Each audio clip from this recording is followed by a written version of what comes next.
Hello दोस्तों, कैसे हैं आप लोग। आज की हमारी कहानी है एक ब्यूटीफुल मूवी कास्टअवे की। ये फिल्म रिलीज हुई थी 22 दिसंबर सन 2000 को। इस मूवी की IMDb पर रेटिंग है 7.8 आउट ऑफ 10। इस मूवी का बजट था $90 मिलियन और इस मूवी ने कमाई की थी $429 मिलियन की। ये कहानी है फेडेक्स कुरियर कंपनी के एक एम्प्लॉय चक नॉलैंड की, जो कि अपने काम में बहुत ही सीरियस होता है। वो हमेशा चाहता है कि हर एक कुरियर, हर एक पैकेज टाइम पर पहुंचे, और इसलिए वो अलग अलग कंट्री विजिट करता है जहां भी उनकी ब्रांच होती है, और वहां के एम्प्लॉयज़ को मोटिवेट करता है और उन्हें टाइम की वैल्यू बताता है। तब एक आदमी बताता है कि एक बार चक ने पैकेज टाइम पर पहुंचाने के लिए किसी की साइकिल छीन ली थी। तब चक बोलता है कि मैंने छीनी नहीं थी, मैंने उधार ली थी। चक एक लड़की से प्यार भी करता है जिसका नाम होता है कैली, और कैली भी चक से बहुत प्यार करती है। ये दोनों बहुत लंबे समय रिलेशनशिप में होते हैं और दोनों शादी करना चाहते हैं, लेकिन चक अपने काम में बहुत बिजी रहते हैं और देश विदेश घूमते रहते हैं, और इसी वजह से अभी तक इन दोनों ने शादी नहीं की होती है। चक की दाढ़ में दर्द रहता है, लेकिन अपने काम की वजह से वो डॉक्टर के पास जाने के लिए टाइम नहीं निकाल पाता है। अब एक दिन क्रिसमस आने वाला होता है, लेकिन चक को मलेशिया जाना होता है क्योंकि उसे फेडेक्स कंपनी का मलेशिया में बहुत ज़रूरी काम होता है। लेकिन वो कैली से बोलता है कि मैं न्यू ईयर ईव पर यहाँ पर आ जाऊँगा, चाहे कुछ भी हो जाए। कैली बोलती है कि क्रिसमस का क्या। चक बोलता है क्रिसमस हम आज ही एयरपोर्ट तक जाते समय मना लेंगे। और जाते हुए चक कैली को गिफ्ट देता है, और कैली भी चक को गिफ्ट देती है, जो कि एक घड़ी होती है, और वो घड़ी उसकी पुश्तैनी घड़ी होती है, और उस घड़ी पर उसकी फ़ोटो भी होती है। चक कैली को एक पेजर देता है, और जब चक अपने प्लेन की ओर जाने लगता है तब वो वापस लौट कर आता है और कैली को एक गिफ्ट देता है, और उस गिफ्ट में चक कैली को एंगेजमेंट रिंग देता है, और चक कैली को किस करता है और अपने प्लेन पर चला जाता है। और जब उनका प्लेन पैसिफिक ओशन के ऊपर कहीं उड़ रहा होता है तब चक सो रहा होता है, और तभी चक को झटका लगता है और उसकी आँख खुल जाती है। तब वो पायलट के पास जाता है और उसको पता चलता है कि वे रास्ता भटक गए हैं, और तभी वहाँ पर जोर से तूफान आता है और उनका प्लेन तूफान में क्रैश हो जाता है। क्योंकि ये फेडेक्स कंपनी का प्राइवेट प्लेन होता है, तो इसमें केवल 4 ही लोग होते हैं, और बाकी लोगों का सामान होता है, पार्सल होता है। इनका प्लेन पैसिफिक ओशन में गिर जाता है, और गिरने के बाद इसमें से सिर्फ एक ही इंसान बचता है, और वो होता है चक नॉलैंड। वो एक एयरबोट पर बड़ी मुश्किल के बाद अपनी जान बचाने में कामयाब हो पाता है, और समुद्र का तूफान उसे अपने साथ बहा कर ले जाता है।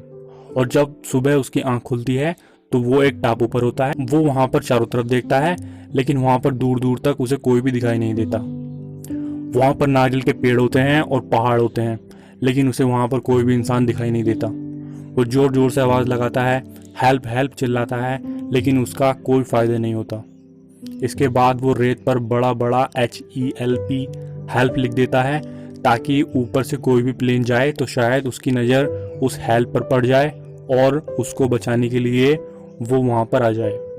अब रात हो चुकी होती है और चक सो जाता है, और जब सुबह उठता तो जो उसने रेत पर हेल्प लिखा होता है वो समुद्र के पानी से मिट चुका होता है। इसके बाद चक लकड़ी के बड़े बड़े टुकड़ों से हेल्प लिखता है, क्योंकि वो जानता है कि उसे ढूंढने के लिए लोग जरूर आएंगे, और जब वे लोग आएंगे तो उन्हें इस निशान को देखकर यह पता चल जाएगा कि चक यहीं पर है और उसे हेल्प की ज़रूरत है।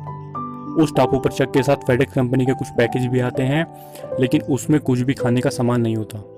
चक उन सभी पैकेजों को इकट्ठा करके रख देता है, और जब रात में चक सो रहा होता है तो उसे कुछ आहट भी सुनाई देती है, लेकिन वहाँ पे कोई नहीं होता। तब चक डर कर अपनी एयरबोट में सो जाता है, वो बाहर नहीं आता। अगले दिन चक को दिन में भी वही आहट सुनाई देती है। वो चिल्लाकर बोलता है कौन है वहाँ पर। तभी उसके सामने एक नारियल आकर गिरता है, और वो समझ जाता है कि ये नारियल के गिरने की आवाज़ थी। अब चक को क्योंकि पीने के लिए पानी की ज़रूरत है, तो वो समुद्र का पानी नहीं पी सकता है, और उसके पास पीने के लिए केवल एक ही ऑप्शन होता है, और वो होता है नारियल का पानी। वो बहुत सारे नारियल इकट्ठे कर लेता है, लेकिन नारियल को फाड़ के पानी निकालना इतना आसान नहीं होता। इसमें चक को बहुत परेशानी होती है। वो धारदार पत्थर की मदद से नारियल को निकाल लेता है, लेकिन अब उसमें छेद करके पानी निकालना बहुत मुश्किल होता है। लेकिन फाइनली चक एक नारियल में छेद करके उससे पानी निकाल कर पी लेता है। अब उसके पास पीने के लिए नारियल का पानी होता है। अब चक को इस टापू पर 2-3 दिन हो चुके होते हैं। उसके पैर में जूते नहीं होते, और जब वो पानी में चलता है तो उसके पैर छिल जाते हैं। खून भी निकलने लगता है। लेकिन बाद में चक अपनी पैंट को आधा फाड़ के अपने पैरों पर लपेट लेता है। उसे वहाँ पर एक बहुत बड़ी चोटी दिखाई देती है। वो उस चोटी पर जाता और वहाँ से चारों तरफ देखता है। तभी उसे किनारे पर कुछ दिखता है। तब वो जल्दी से नीचे दौड़ता हुआ उस चीज़ के पास आता है और वो देखता है कि वो उसी के प्लेन के पायलट की डेड बॉडी होती है। ये देखकर चक बहुत दुखी हो जाता है। चक उस डेड बॉडी को दफनाता है, लेकिन दफनाने से पहले उसके जूते और उसके पास एक टॉर्च होती है वे रख लेता है, क्योंकि यही दो चीज़ ऐसी होती है जो उसके काम की होती हैं। अब चक को उस टापू पर बहुत दिन हो चुके होते हैं। वो धीरे धीरे वहाँ पर सीख रहा होता है कि रात को पत्तों पर गिरे ओस के पानी को नारियल के अंदर किस तरह डालना है, और इसी के साथ अपनी भूख मिटाने के लिए चक मछली पकड़ने की भी कोशिश करता है, लेकिन वो सफल नहीं होता। अब रात को उसे समुद्र में एक शिप दिखाई देता है, लेकिन वो बहुत दूर होता है। चक बहुत जोर जोर से आवाज़ लगाता है। उसके पास जो टॉर्च होती है वो उसे भी ऑन ऑफ करके दिखाता है, लेकिन उससे भी कोई फ़ायदा नहीं होता, क्योंकि वो शिप कुछ ज़्यादा ही दूरी पर होता है। अब वो तय करता है कि अगले दिन वो अपनी एयरबोट में बैठकर वहाँ से निकल जाएगा, क्योंकि अब उसे पता चल चुका है कि यहाँ पर कोई भी उसे ढूंढने के लिए नहीं आने वाला। अब जब चक वहाँ से एयरबोट से निकल रहा होता है तो वहाँ पर उसका सामना होता है बड़ी बड़ी लहरों से। वो कई सारी लहरों को पार कर जाता है, लेकिन लास्ट में एक बहुत ऊंची लहर आती है और वो उसकी एयरबोट को पलट देती है, और इसी दौरान उसके पैर में भी चोट लग जाती है और उसका बहुत खून निकलता है, और चक वापस बीच पर लौट कर आ जाता है। और उसी दौरान रात को बारिश भी होती है और चक वहाँ पर एक गुफा होती है, उसके अंदर जाकर सो जाता है, और वहाँ जो उसके पास टॉर्च होती है उसे जलाकर सो जाता है। और जब सुबह उठकर देखता है तो उसके टॉर्च के सेल्स खत्म हो चुके होते हैं और अब उसके पास रोशनी के लिए कुछ भी नहीं बचता, और उसे यह भी नहीं पता होता है कि आग कैसे जलाते हैं। अब चक उन बॉक्सों के पास जाता है जो फेडेक्स कंपनी के होते हैं, जो तैरकर उसके साथ वहाँ पर आए होते हैं। वो एक एक करके सारे बॉक्सों को खोलता है और उसको उन बॉक्सों में बहुत कुछ मिलता है, लेकिन वो एक बॉक्स को नहीं फाड़ता है। उस बॉक्स पर पंख बने होते हैं। वो सोचता है कि जब वो घर पहुंचेगा तब वो उस बॉक्स को उसके मालिक तक पहुंचाएगा। उसे उन बॉक्सों में कुछ कैसेट्स मिलती हैं और एक गिफ्ट मिलता है जो किसी दादा ने अपने पोते को भेजा होता है। उस गिफ्ट में एक फुटबॉल होती है और उस फुटबॉल पर लिखा होता है विल्सन। उसे उनमें स्केटिंग जूते भी मिलते हैं जिनके नीचे धारदार ब्लेड लगे होते हैं, और अब उसके पास एक ऐसी चीज़ होती है जिससे वो किसी भी चीज़ को आसानी से काट सकता है, और अब वो उससे नारियल भी आसानी से काट लेता है। उसे उनमें एक लड़की की ड्रेस भी मिलती है जिसका कुछ कपड़ा जाली जैसा होता है। उससे वो मछली पकड़ने की कोशिश करता है और उसे मिलती है एक छोटी सी मछली। उसे वो कच्चा ही खा लेता है, लेकिन वो उसे अच्छा नहीं लगता। अब वो पका हुआ खाना खाने के लिए आग जलाने की कोशिश करता है, लेकिन वो जला नहीं पाता है। उसके हाथों में चोट लग जाती है और वो गुस्से में उसके पास रखी सभी चीज़ों को इधर उधर फेंकने लगता है। तो वो उस फुटबॉल को भी उठा के फेंकता है जिस पर विल्सन लिखा होता है, जिससे उस बॉल पर चक का खून लग जाता है। तब उसका गुस्सा शांत होता है तो वो सभी चीज़ों को दोबारा इकट्ठा करता है और उस बॉल पर एक चेहरा बनाता है और उसका नाम रखता है विल्सन। अब उस टापू पर चक का एक दोस्त भी है विल्सन, जो एक बॉल होती है, और उससे चक बातें करने लगता है।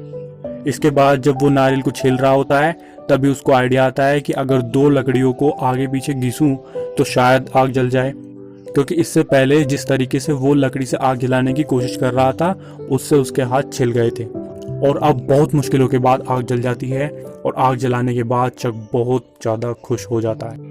और इस टापू पर आने के बाद पहली बार उसे इतनी ज़्यादा खुशी होती है।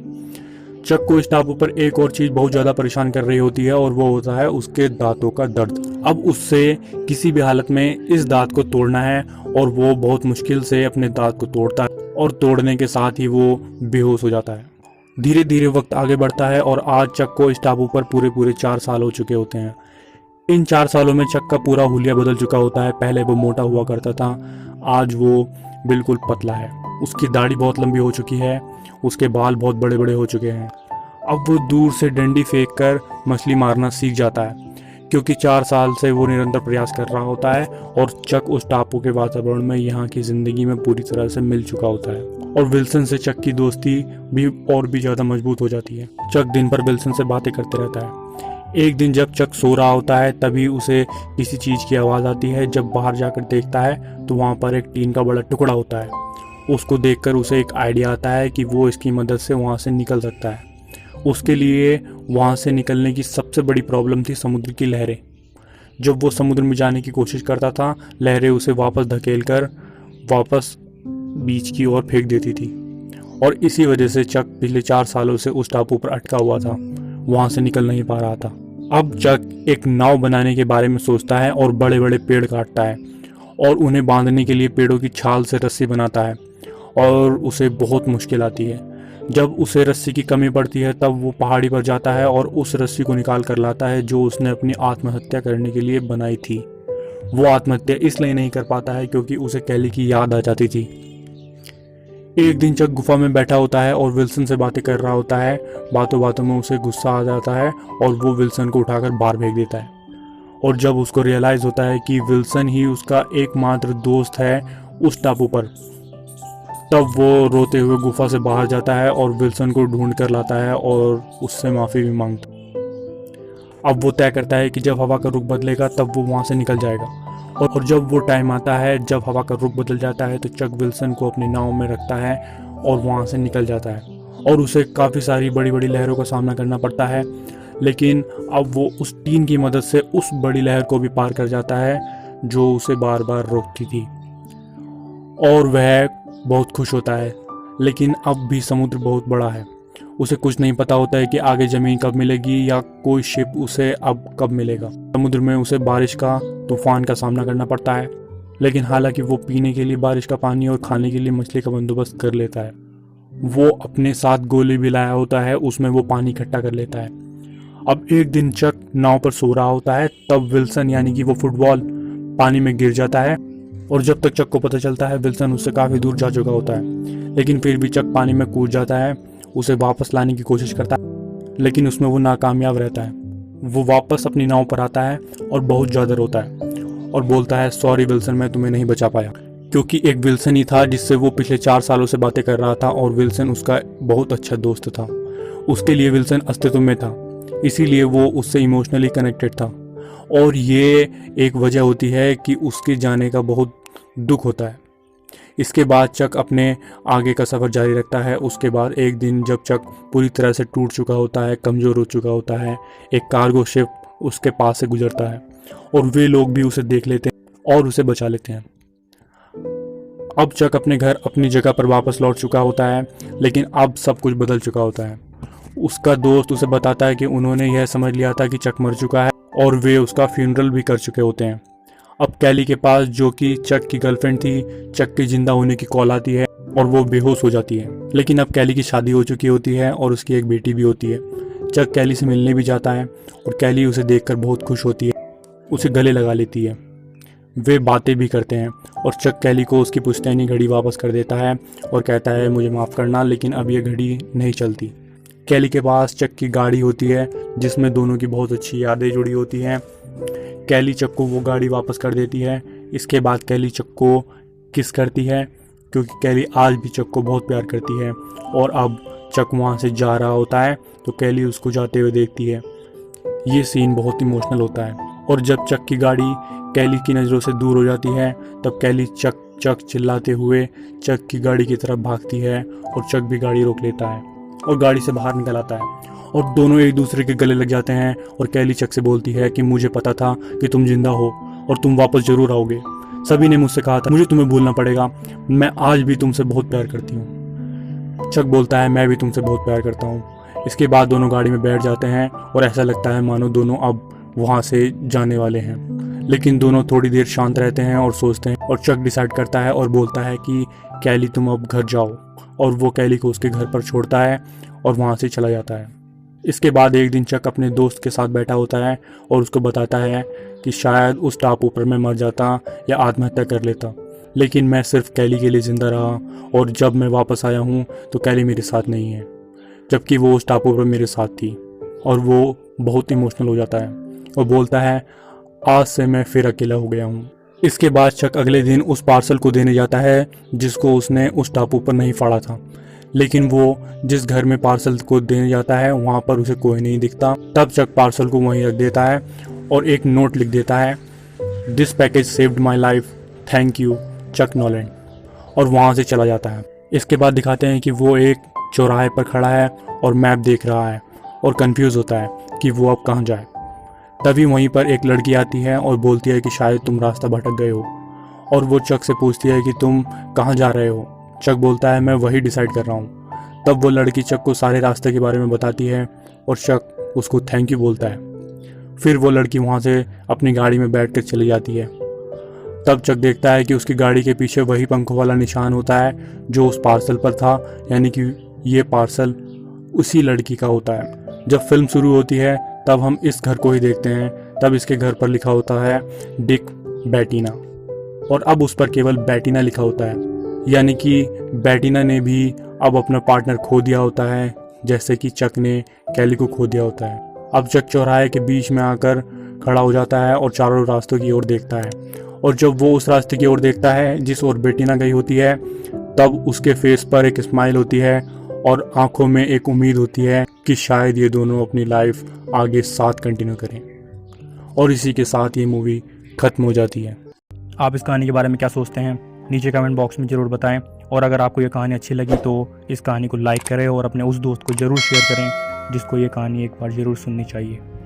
हमारे चैनल को सब्सक्राइब करें और बेल आइकन को दबाएं ताकि जब भी हम कोई नया वीडियो डालें तो आपको नोटिफिकेशन आपके मोबाइल पर मिल जाए।